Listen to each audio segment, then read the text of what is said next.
How you look at what is now out on the leading edge and call it declining when it is expanding and improving can only be because you're looking through the narrow eyes of human perspective that are in this moment beating the drum of lack in some way, and you've disconnected yourself from the view of broader perspective.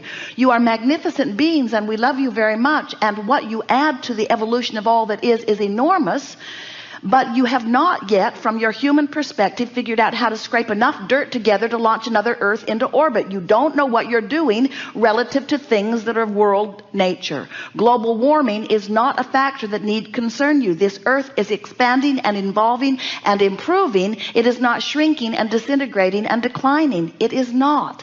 Life is eternal, and your balanced Earth is in good stead. Worry not about it. But it's not wrong for you to explore your Earth and see things that are of concern to you. That's what you said you would do.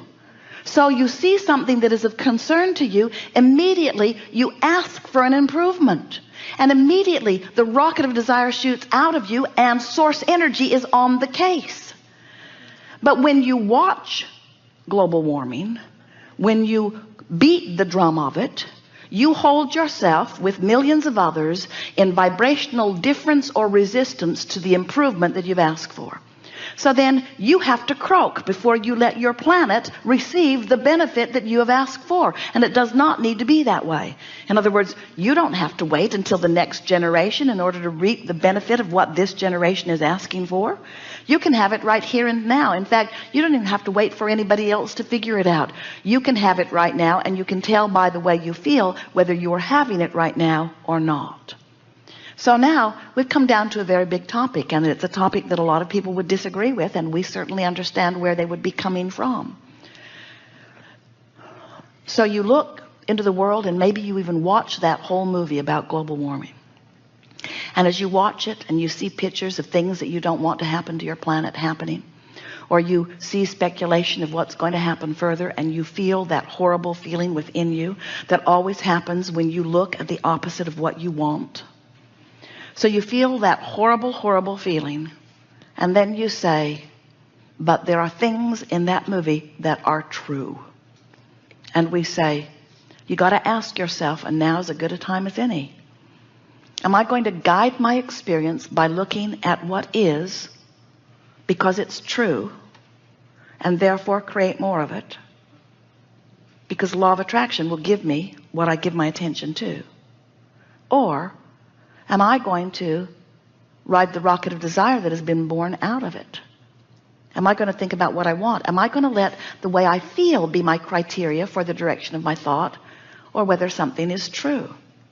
Now, we must put this in because we felt it flare up as we said what we said just now.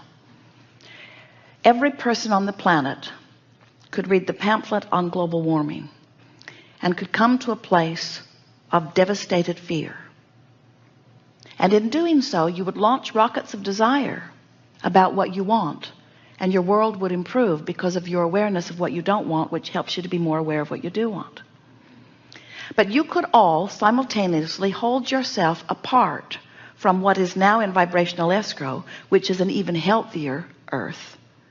You could, as a mass consciousness, it'll never happen, don't worry, but just speculating, you could, every one of you, turn your attention to things that make you feel awful, and your Earth would continue to thrive, but you wouldn't. In other words, you could use any subject in the world as your excuse to deprive yourself of the energy that creates worlds, deprive yourself of all of the things that are in your vibrational escrow. It doesn't matter what you're thinking about. Do you know that you have in your vibrational escrow all those things you want? And you could pick any one thing on the planet that's going wrong or in your life and give it your undivided attention, and you could keep all of those things that you want from happening because you've activated such a vibration of lack over this one thing. Isn't that interesting? Because whatever it is that you use as your excuse to offer your vibration sets the tone for your point of attraction. Haven't you noticed that the worse it gets for a while until you come to your senses? And the better it gets until you fall back into your old habits?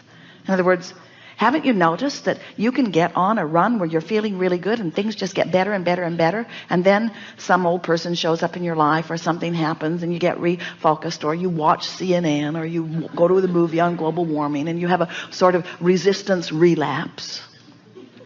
So we want you to feel the power of your life experience. And the reason that we are taking such a dynamic, dramatic approach to it is because you have had such publicity about something that is causing so many of you to think in a negative way about something that matters to you so intensely. And we've been saying to you for a while that this is the time of awakening. And what the time of awakening means is it's a time of greater contrast, which means it's a time of launching more rockets, which means it's a time of more answering, which means it's a time of more energy flowing, which means it's a time when, if you line up with the energy that is creating worlds and the energy that is a vibrational match to who you are, you thrive in enormous ways. And if you don't thrive in big ways. That's why the rich are richer and the poor are poorer and the well are weller and the sick are sicker. And the middle ground is not as obvious as it once was, because the energy that creates worlds is moving faster than it ever has before, which means it behooves you to find ways to move in the direction of the energy. You don't have to keep up with the energy that creates worlds, but you better be moving in the direction of the energy that creates worlds. Otherwise, it's really hard on you. It's like you're driving down the freeway and you collide with an automobile that's moving the same way that you are. It's not as devastating as if you collide with an automobile that's coming from the other direction.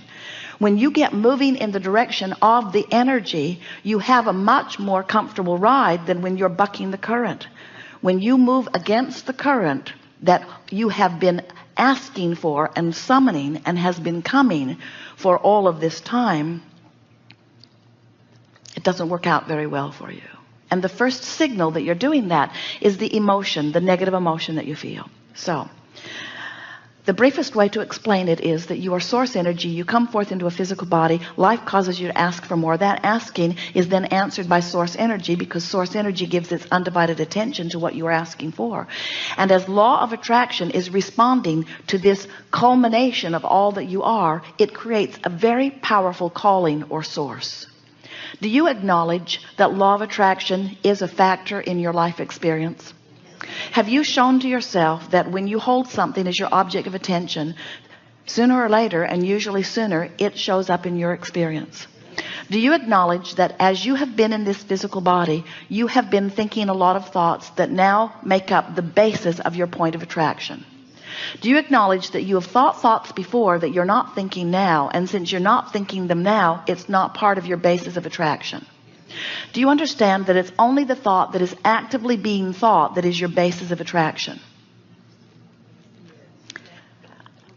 Well, please understand that that is so. You didn't feel very confident about that, but we want you to know that thoughts that you thought before are not affecting you now unless you're still thinking them. And so people worry about unconscious thoughts or subconscious thoughts, and we want to say to you, if it's so subconscious or unconscious that you're not having any emotion around it, then it's not big enough that it has any pulling power. So you do acknowledge that your thoughts do create your reality. So now here's another factor that we want you to consider relative to the law of attraction. And as you wrap your thoughts around this, it's going to serve you enormously well, because this piece of information is going to help you to understand, maybe for the first time, why your guidance system, your emotional guidance system, works in the way that it does.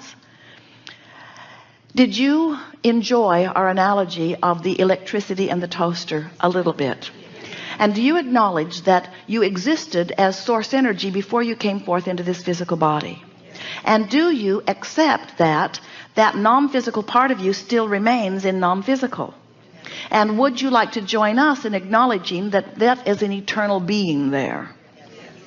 Now, you can call it God, you can call it source energy, you can call it all that is. The name that you give it doesn't matter very much, but it is an eternal consciousness that is expanding and is pure positive energy. So this powerful energy, do you acknowledge that law of attraction responds to that energy in the same way that it responds to what's going on here where you are? And do you acknowledge that must have been around way longer than you've been around here? So this swirling energy of well-being that has gleaned its existence through the contrast and is always moving toward what is wanted, the most expanded, furthermost part in the universe, can you feel the huge well-being of this energy? And can you feel the comparison of the way law of attraction's response to it must be in relationship to law of attraction's response to you?